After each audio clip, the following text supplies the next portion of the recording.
Hello students, अब हम part 14 पे आते हैं। वो पार्ट 13 था जिसमें हम लोगों ने ट्रेडिशनल लिबरल थ्योरी पूरी तरह से पढ़ी और डिस्कस करी और समझी भी सही।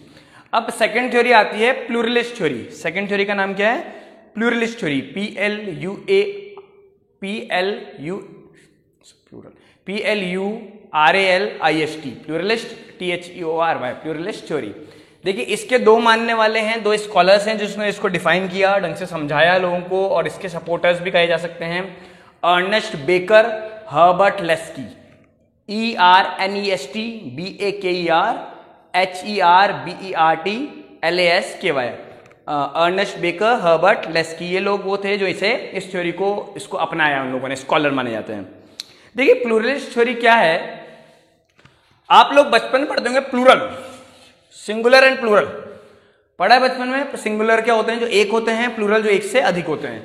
यानी कि डेमोक्रेसी की बेसिक चीज क्या है कि जो रूल करेगा ना वो 1% नहीं करेगा कभी भी। डिक्टेटरशिप और मोनार्क में क्या होता है, उनकी सबसे बड़ी खामी ये होती है कि उनमें 1% रूल करता है। अब 1% है, कभी भी दिमाग फिर जाता है उसका और जो डिसीजन चाहता है वो ले लेता है। यही आप लोग पढ़ते आ रहे हैं, जितनी मोनार्की डिक्टेटरशिप के बारे में आप पढ़ते हैं या देखते हैं रियल लाइफ में। तो यहां पे प्लूरल का मतलब यह है कि more than one people participate in democracy. एक से ज्यादा लोग डेमोक्रेसी में पार्ट लेते हैं। जैसे कि हम पढ़ते हैं कि हमने डेमोक्रेसी को किसमें बांट रखा है?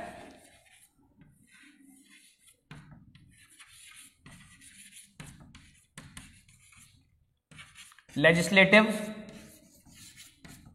एग्जीक्यूटिव,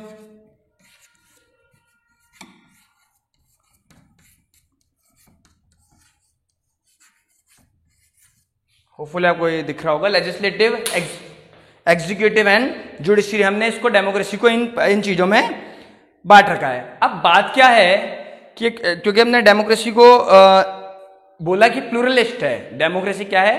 प्लूरलिस्ट है। प्लूरलिस्ट मतलब कि वहां पे शासन 1% नहीं करेगा। जैसे हम मानते हैं लेजिस्लेचर क्या है? जहां कानून बनते हैं। एग्जीक्यूटिव उन्हें लागू करता है और जुडिशरी हमारी न्यायपालिका, जो कोर्ट्स वगैरह हैं। तो लेजिस्लेचर का एग्जांपल हम लोकसभा, राज्यसभा ले सकते हैं। एग्जीक्यूटिव, PM एग्जीक्यूटिव है, प्रेसिडेंट एग्जीक्यूटिव है, जितने भी गवर्नमेंट ऑफिशियल है वो एग्जीक्यूटिव का पार्ट है। और जुडिशरी न्यायपालिका, जो इन दोनों से इंडिपेंडेंट है, उन्हें बांध के रखती है। तो यही प्लूरलिस्ट थ्योरी है कि एक जने का शासन देश में नहीं चलना चाहिए। डेमोक्रेटिक देश में शासन प्लूरल होना चाहिए। प्लूरल मतलब कि एक से ज्यादा जनों का उस पर कंट्रोल होना चाहिए, तो ही अच्छी तरीके से काम हो सकता है, डिसीजन अच्छे बन सकते हैं, लोगों के हित में बनेंगे।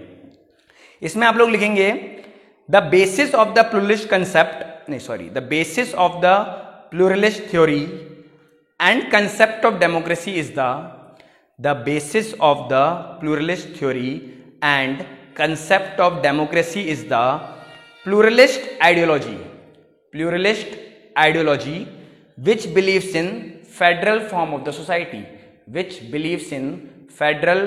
the society, pluralist की स्पेलिंग तो मैंने करी दी थी क्या? डिक्टेट, आइडियोलॉजी की IDEOLOGY, believes BELIEVES, believes, federal FEDERAL। देखिए, फेडरल फॉर्म ऑफ जो प्लूरलिस्ट थ्योरी है वो किस में बिलीव करती है? फेडरल फॉर्म ऑफ सोसाइटी में। फेडरल फॉर्म ऑफ सोसाइटी किसे बोलते हैं? जब शासन एक के हाथ में ना होकर नीचे बटा हुआ हो। क्या होता है? जब शासन एक पर्सन के हाथ में ना कंसेंट्रेट होकर, लिमिटेड ना होकर, वो नीचे बांट दे, अपनी पावर को नीचे बांट दे। इसके लिए एक वर्ड भी यूज होता है, डिसेंट्रलाइजेशन, जिसके बारे में मैं आगे लिखाऊंगा, स्पेलिंग भी मुश्किल लिखाऊंगा और समझेंगे भी सही। ठीक है, तो अब आप इसके बाद आप लोग लिखेंगे, अच्छा आपने वो स्कॉलर्स लिख लिए होंगे, ये अर्नेस्ट बेकर और हर्बर्ट लेस्की। उसके बाद आप लोग लिखेंगे पावर शुड बी डिसेंट्रलाइज्ड